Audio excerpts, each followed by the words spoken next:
പൊന്നാനിയിൽ കടകൾ കേന്ദ്രീകരിച്ച് മോഷണം പതിവാകുന്നു.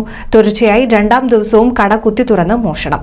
പൊന്നാനി നിലയോര പാതയിൽ മറൈൻ മ്യൂസിയത്തിന് സമീപം പെട്ടിക്കടയിലാണ് മോഷണം നടന്നത്.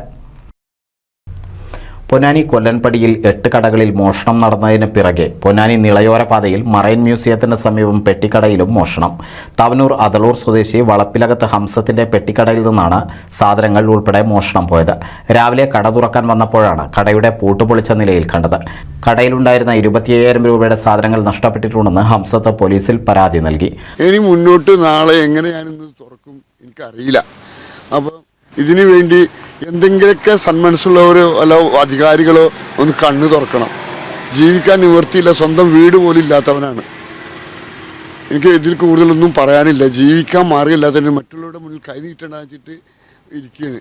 3 പെൺമക്കളും ഒരു ആൺകുട്ടിയും അടങ്ങുന്നതാണ് എൻ്റെ കുടുംബം. സ്വന്തമായി വീട് പോലും ഇല്ല.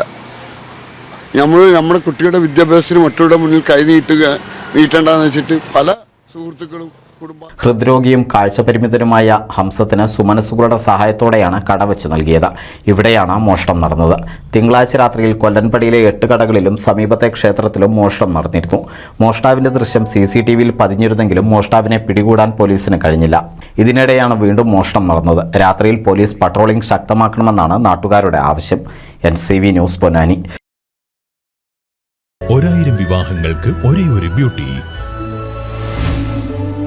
സിൽക്സ്, എടപ്പാൾ, ചാവക്കാട്, തൃപ്രയാർ, പുത്തനത്താണി, പെരിന്തൽമണ്ണ.